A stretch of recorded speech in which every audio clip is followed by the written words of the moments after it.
Sabi nga, lahat ay kayang gawin ng isang ina para sa kanyang mga anak.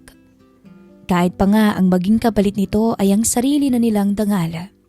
Ito po ang kwento na siyang ibabahagi namin ngayong araw sa inyong lahat. Ito po ang kwento ni Ma'am Laika, isang ina at asawa na nagawang pumatol sa matandang biyudo na kasing edad na ng kaniyang ama. Magandang araw po, Miss Love. Magandang araw po, Miss Love. At sa lahat po ng listeners ng channel ninyo. Itago niyo na lang po ako sa pangalang Laika. 29 years old. Isang may bahay at isang ina. 9 years na po kaming kasal ng asawa kong si Nestor. 35 taong gulang na siya. Isang tricycle driver na noon ay masipag at responsable. Pero habang tumatagal, mas naging importante pa sa kanya ang alak kaysa sa sarili niyang pamilya. Halos gabi-gabi na siyang umuuwi ng lasing at kadalasan ako na ang gumagawa ng paraan para maitawid ang pang-araw-araw na pangangailangan namin. Sa kabilang banda, Miss Love, may isang taong unti-unting magiging malapit sa puso ko. Si Mang Beto. 66 years old na po siya. Isang biyudo na 15 taon nang namumuhay ng mag-isa. Hindi ko sukat akalain, Miss Love, na mapapalapit ako sa kanya. Hanggang sa tuluyan kaming nagkaroon ng relasyon at tuluyan ko ring maibigay ang sarili ko sa kanya. Naging mahalaga siya sa akin. Kahit sa mata ng iba, uugod-ugod na siya. Dahil kung tutuusin nga ay lolo na siya. Ni mas matanda pa nga siya sa aking tatay. May sarili siyang grocery at tindahan sa may bayan. Doon na rin ang bahay niya sa may itaas na bahagi. Kung tutuusin, may kaya talaga siya sa buhay. Yun nga lang, wala na siyang kasama sa bahay niya dahil nasa Maynila na rin ang dalawa niyang anak na may kanya-kanya na ring sariling pamilya.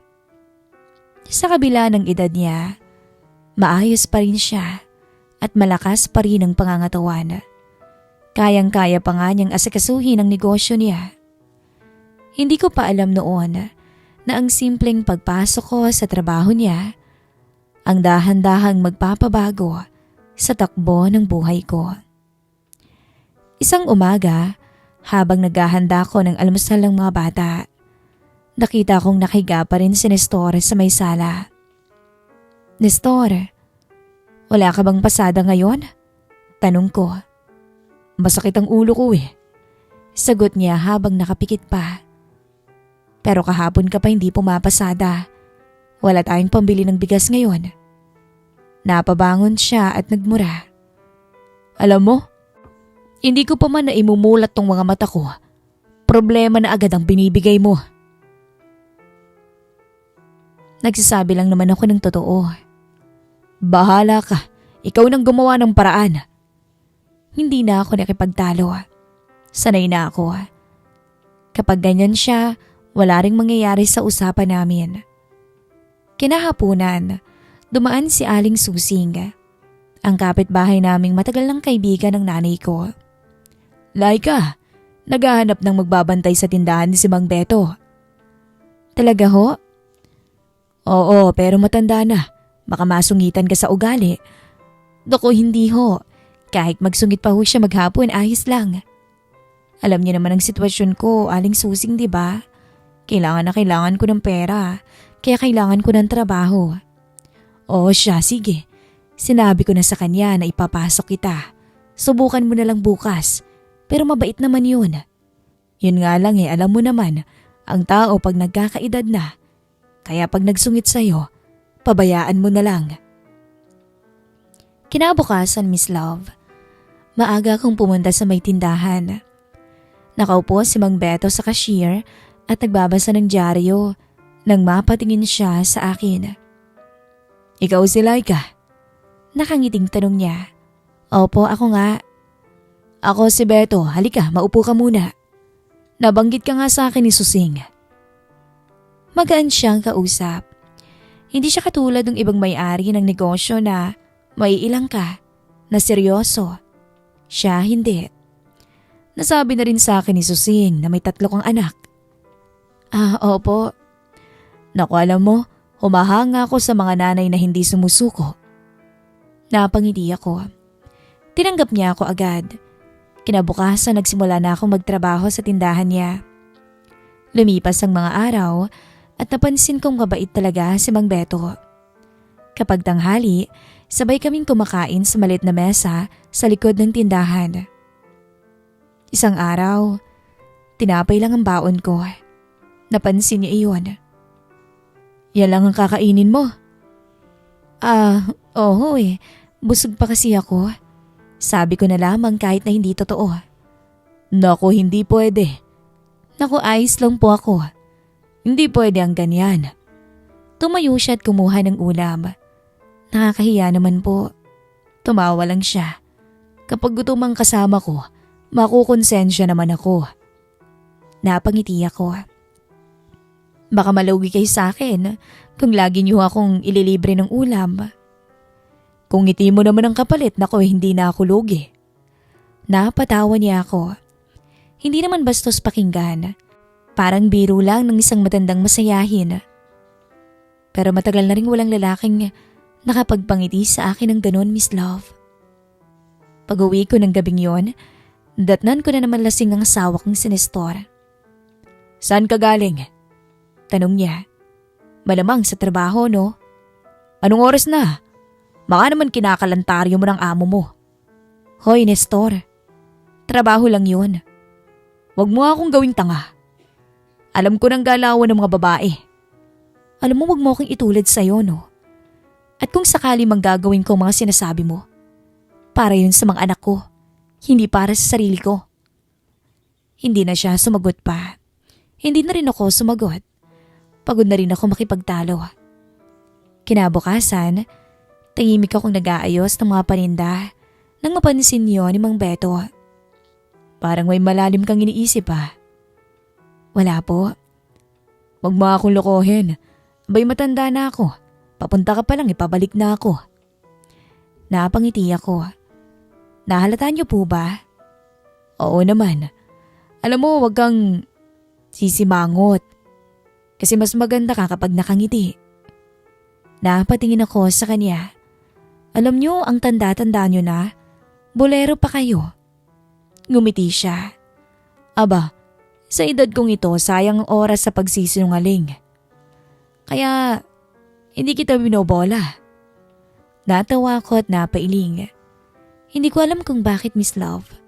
Pero buong maghapon, dala-dala ko ang simpleng sinabi niyang yun.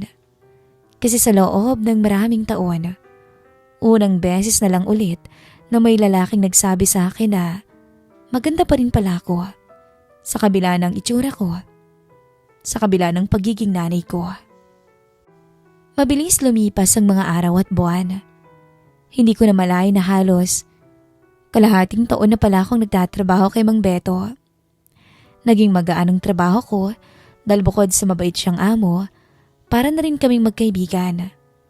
Madalas sabay kaming kumakain ng tanghalian at minsan kapag wala siyang customer, nagkukwentuhan lang kami tungkol sa buhay-buhay. Pero ako, hindi ko kailanman kinuwento sa kanyang lahat ng problema ko kay Nestor. Hanggang isang gabi, pag-uwi ko sa bahay noon, nadatnan kong may mga kainuman na naman ang asawa ko sa harapan ng bahay. May mga bote na ng alak sa mesa at may pa-videoke pa sila. Hirap na nga akong maghanap ng pambabayad sa kuryente. Tapos heto siya. Halos 1 linggo na nga kaming namumroblema kung saan kukuha ng pambili ng bigas. Eto pang dadatnan ko. Pagkaalis ng mga kainuman niya, tsaka ko lang siya kinausap. Nestor, saan ka kumuha ng pambili ng alak? Bakit pa tinatanong mo pera ko naman yun? Pera mo? Ilang araw ka nang walang pasada eh. Sabi mo wala kang pera. Bakit ba? Minsan lang naman ako magsaya. Minsan, halos gabi-gabi kang umiinom. Bigla tong tumayo. Pagod na ako sa kakadakdak mo ha. Pagod ka? Halos ako na nga nagtatrabaho dito eh. Ako na nga bumibili ng pangangailangan ng mga anak natin. Ikaw akala mo kung sino ka. Dahil namang may trabaho ka na, yumayabang ka na. Dahil makapal ang mukha mo. Wala na nga makain ng mga anak mo.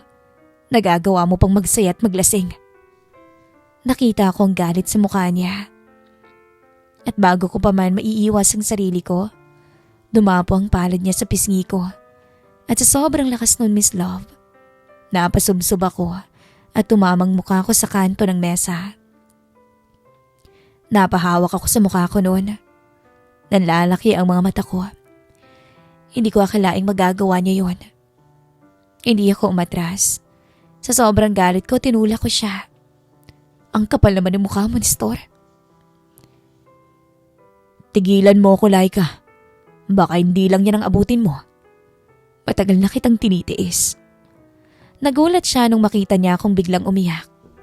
Ikaw na nga tong walang silbi. Ikaw pang mananakit.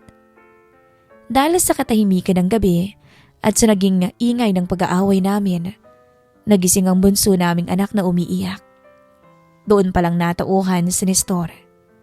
Hindi siya nagsalita. Lumabas na lang siya ng bahay at iniwan akong umiiyak. Kinabukasan, hindi ako pumasok sa trabaho. May pasapang pisngi ko at wala akong gana. Pero nung tanghali, napilitan din naman akong pumasok. Wala kaming kakainin kapag hindi ako nagtrabaho. Pagkarating ko sa tindahan, nakita agad ako ni Mang Beto. Laika! Pasensya na ho, hindi ako nakapasok kaninang umaga. Nagka-problema lang. Napansin niya agad ang pisngi ko. Ayos ka lang ba? Oho, medyo masama lang ang pakiramdam ko. Tiningnan niya ako ng mabuti. Tapos hindi na siya nagsalita. Pero kitang-kita ko ang pag-aalala sa mukha niya. Bandang 5:00 na ng hapon, kakaunti na lang ang mga customer. Tahimik na ako nag-aayos ng paninda nang maramdaman kong may lumapit. Paglingon ko, may hawak siyang isang bimpo at yelo. Eto. Napangiti ako. Ano po yan? Para dyan sa gilid ng labi mo. Hindi ko napigilang mapayuko. Naku, wala po ito. Laika. Ngayon ko lang narinig na seryosong boses niya. Huwag mo akong lokohin. Hindi ko alam kung bakit, pero parang gusto kong umiyak ng mga oras na yon. Ano bang nangyari sa'yo? Umiling ako. Nabangga lang po ako, Mang Beto. Hindi siya nagsalita, pero marahan niyang nilagay ang yelo sa gilid ng labi ko. Napapikit naman ako. Masakit ba? Medyo po. Alam mo, dapat wag mo siyang hayaan na saktan ka. Hindi ko na malaya na biglang tumulo ang luha ko pagkasabi niya noon. Dahil sa unang pagkakataon, may taong nakakita ng sakit na pilit kong tinatago noon pa. Hindi ko na napigilang umiyak, Miss Love. Pero siya hindi nagsasalita. Hinayaan niya lang akong ilabas ang lahat. Hanggang sa kusa niyang hinawakan ng kamay ko. Nandito lang ako. Hindi ko alam kung bakit, pero parang doon ko naramdaman na hindi ako nag-iisa. Hindi namin namalaya na gabi na pala. Ako na hong magsasara, sabi ko. Ngumiti naman siya. Mabigat yon, mahihirapan ka. Tulungan na kita. Pagkapasok sa tindahan, umupo muna siya. Ako tumabi muna sa kanya, tapos napatingin ako sa mukha niya. Sa totoo lang, Miss Love, may itsura ang matanda. Kahit na may edad na siya kung tutuusin. Lim ng gabi, hindi ko na malayang napasandal ako sa balikat niya. Hindi naman siya gumalaw. Sa halip marahan niyang hinaplos ang buhok ko. Huwag mong kinikimkim ang lahat, Laika. Mas maganda pa rin mailabas mo ang mga sama ng loob mo. Napatingin ako sa kanya. At doon sa mga mata niya, nakita ko rin ang lungkot. Matagal na nga rin pala siyang nag-iisa sa buhay. Doon ay hindi ko napigilang yakapin siya. Nagulat siya pero niyakap niya rin ako pabalik. Wala ni isa sa amin ang nagsalita. Pareho lang kaming Mga taong matagal lang naghahanap ng taong makikinig at mag-aalaga. At bago kami tuluyang umuwi, marahan niya pang hinalikan ang noo ko. Mag-ingat ka. Napapikit ako at kahit alam kong mali ang nararamdaman ko nun, Miss Love, hindi ko na maitatanggi. Sa paglipas ng buwan, unti-unti na akong nahuhulog sa lalaking matagal nang nag-iisa sa buhay. Pagkatapos ng gabing niyakap ko si Mang Berto sa tindahan, hindi na naging katulad ng dating samahan namin. Hindi na lang siya amo ko at hindi na lang din ako basta empleyada niya. Unti-unti naging espesyal kami sa isa't isa. Hindi ko man aminin noon, alam kong nahuhulog na ako sa kanya. Si Mang Beto naman, hindi kailanman naging mapilit. Hindi rin siya naging bastos. Pero ramdam ko ang pag-aalala niya at pag-aalaga sa akin. Kapag hindi ako nakakapag-almusal, siya mismo ang naghahanda ng pagkain ko. Kapag napapansing pagod na ako o napapansin niyang pagod na ako, pinagpapahinga niya muna ako. Minsan pa nga natatawa siya kapag nakikita niyang galit na gagalit ako sa mga supplier. Ang sungit-sungit mo talaga kapag nagagalit ka na. Biro niya. Pero mas maganda ka pala kapag galit. Napapailing na lang ako kapag binibiro niya ako ng ganun. Samantala si Nestor, lalo pang nalulung sa alak. Minsan nga hindi siya umuwi buong magdamag. Kapag may pera siya, sa inuman lang nauubos. Kapag wala, natutulog lang siya sa bahay o nakatambay sa mga barkada niya. Isang gabi, papauwi na ako nun sana. Dahil kakasara lang ng tindahan. Maghapong maulan noon at hanggang gabi hindi pa rin humuhupa ang lakas ng ulan. Huwag ka nang maglakad, ihahatid na kita, hantayin mo ko. Sabi niya. Pero nakakahiya naman po sa inyo. Lagi ka na lang nahihiya para namang hindi tayo magkaibigan. Napangiti ako sa sinabi niya. Magkaibigan lang po ba? Napatingin siya sa akin at napangiti rin. Ikaw, kung gusto mo ba ng more than friends eh. Hindi ko napigilang humagalpak ng tawa. Pagdating sa bahay, tulog na ang mga bata. Malakas pa rin ang ulan. Pumasok muna po kayo. Patilain muna natin yung ulan bago kayo umalis. Sabi ko. Nagtimpla ko ng kape para sa aming dalawa. Naupo kami sa maliit na mesa at nagkwentuhan muna. Alam mo, Laika, sabi niya, akala ko habang buhay na lang ako mag-iisa. Aantayin na lang na matapos ang mga boring na araw. Pero mula nung dumating ka, para akong lumakas dahil sa'yo. Napangiti ako noon. Kayo ho talaga, puro pambobol ang ginagawa niyo. Pero alam niyo, ako nga akala ko habang buhay na akong iiyak eh. Tumahimik naman siya. Laika, lahat ng tao deserve maging masaya. Kahit may asawa na? Hindi siya agad nakasagot sa sinabi ko. Hanggang sa marahan niyang hinawakan ng kamay ko. Oo naman, kahit may asawa na, pwede pa rin maging masaya. Hindi ko hinihiling na hiwalayan mo ang asawa mo. Pero gusto ko lang malaman mo na mahalaga ka. Hindi ka babae lang. Babae ka, dapat inaalagaan. Hindi ko na malayang tumulo na pala ang luha sa mga mata ko noon. Nung humina na ang ulan kahit papaano, tumayo na siya. O siya, sige na. Uuwi na ako at gabi na rin. Pero bago siya tuluyang umalis, Miss Love, hindi ko alam kung bakit, pero niyakap ko siya. At marahan niya rin akong niyakap pabalik. Matagal kaming walang sinabi. Pareho kami naghahanap ng pagmamahal at pag-aaruga.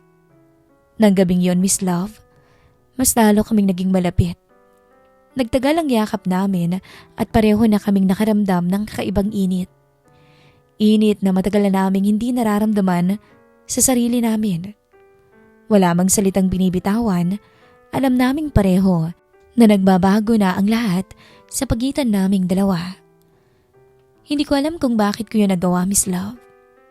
Basta ang naaalala ko lang, nakaramdam ako noon ng kakaibang uhaw. Uhaw na alam kong ang matanda lang ang makakaalis. Oo, Miss Love. Ako ang unang humalik sa labi niya. Nung una nga nagulat siya, pero kalaunan ay tumugon din siya. Hanggang sa may nangyari nga sa amin noon. Isang pangyayaring hindi ko makakalimutan. Halos 1 oras din ang lumipas nung marinig namin ang tunog ng tricycle sa labas. Nagulat pa ako. Si Nestor.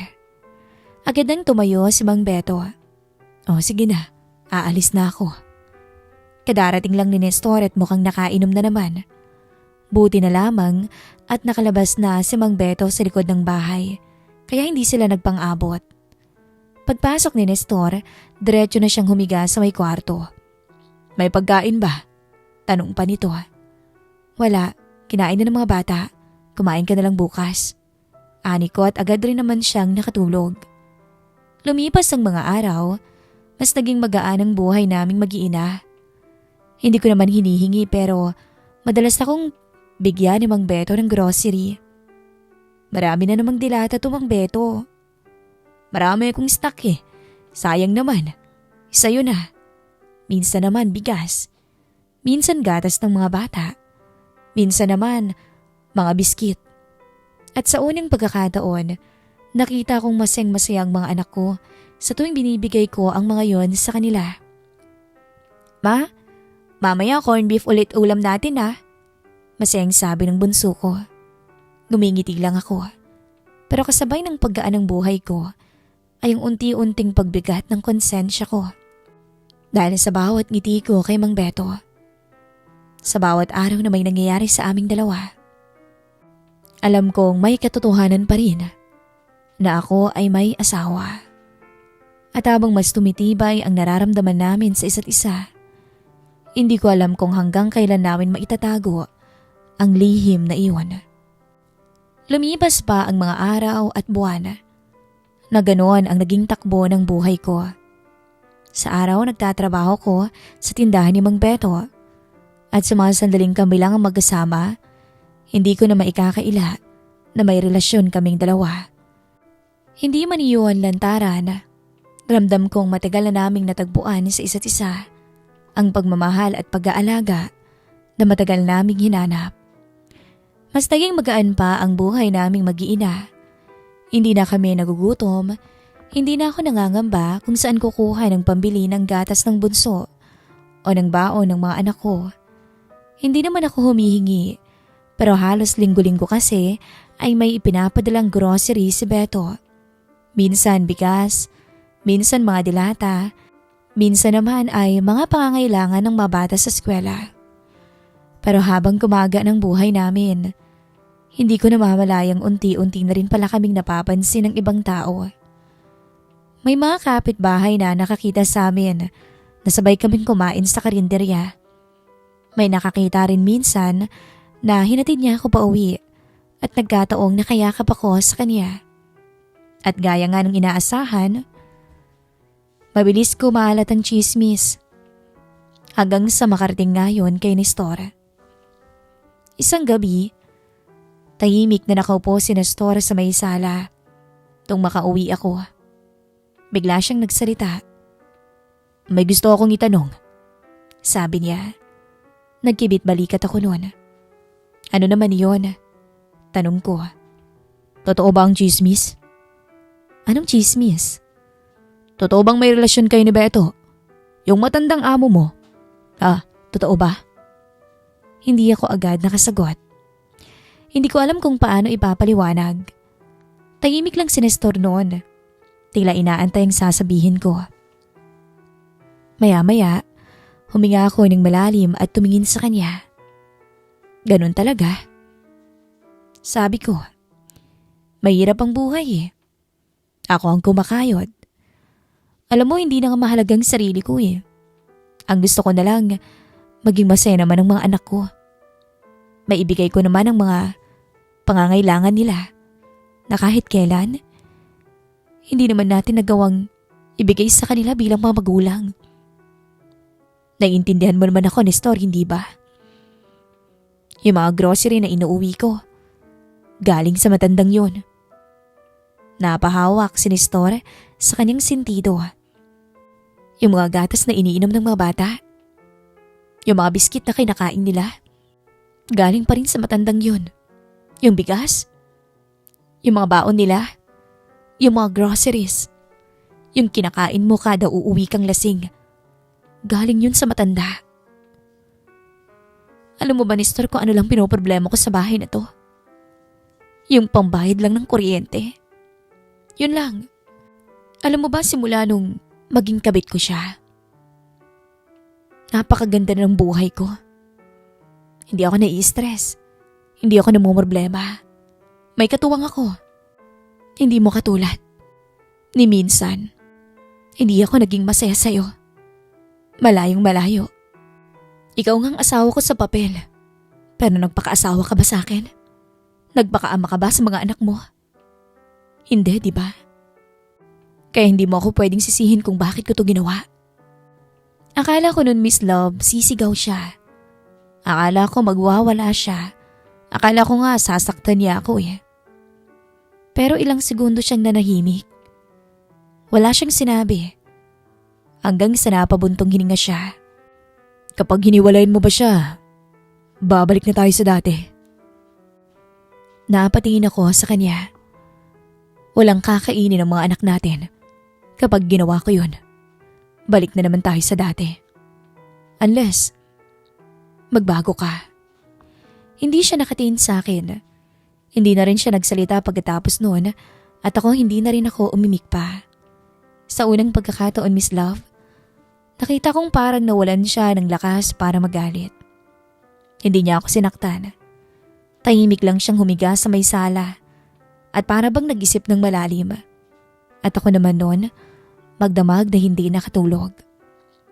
Lumipas ang mga araw pero na may napansin akong kakaiba kay Nestor. 5:00 pa lang ng umaga, gising na siya. Maaga rin siyang namamasada at kapag umuwi siya, hindi na siya lasing. Minsan nga may dala pa siyang pagkain para sa mga bata. Ma, si Papa po bumili nito. Masayang sabi ng bunso namin na may dalang laruan. Hindi ko alam kung anong nangyari, Miss Love. Hindi ko alam kung bakit bigla siyang nagbago. Minsan nga, nadatnan ko siyang tahimik na nakatingin sa mga anak namin habang natutulog. At minsan naman, narinig ko siyang nagsabi sa sarili niya na, ang dami kong nasayang. Pero hindi niya alam na narinig ko yun. Hindi rin siya nagtanong na o hindi na rin siya nagtanong ulit tungkol kay Mang Beto.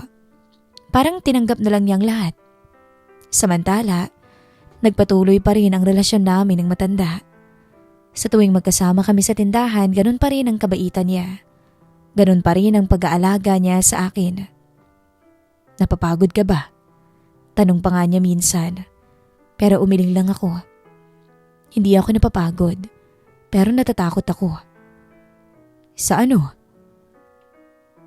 Na baka dumating yung araw na may masaktan. Tahimik siyang napatingin sa akin. Alam mo, Laika, matanda na ako. Konti na lang ang itatagal ko dito sa mundo. Hindi ko alam kung hanggang kailan pa ako mabubuhay. Pero habang nandito pa ako, gusto kong maramdaman mong mahal kita. Napangiti ako, pero hindi nawala ang bigat sa puso ko. Dahil habang nakikita kong unti-unting bumabawi si Nestor bilang ama sa mga anak namin, hindi ko rin maitatanggi na unti-unti ko ring minamahal si Mang Beto. Hanggang ngayon, Miss Love, hindi ko alam kung ano ang tamang gawin. Dapat ko bang bigyan ng pagkakataon ng asawa ko na nagsisimula palang magbago? O ipagpapatuloy ko ang pagmamahal na natagpuan ko sa isang matandang biyudo na siyang tumulong sa akin noong mga panahong pakiramdam ko nag-iisa na lamang ako. Kaya kayo po ang tatanungin ko, mga nakikinig sa programang to. Mali ba ako? Mali ba na nahulog ako o nahulog ang loob ko sa taong nagbigay sa akin ng pag-aaruga at paggalang na matagal kong hinanap? Mali ba ako dahil sa kabila ng lahat, hindi ko pa rin kayang putulin ang relasyon namin ni Mang Beto? At kung kayo ang nasa kalagayan ko, ano bang pipiliin ninyo? Ang lalaking kasama ko sa hirap at ama ng mga anak ko na ngayon palang nagsisimulang magbago. O ang lalaking dumating sa panahong wasak na ako at siyang nagpaparamdam sa akin ngayon na mahalaga pala ako. Hindi lang bilang isang ina, kundi bilang isang babae. Hanggang dito na lamang po ang kwento ko. Nagmamahal, Laika.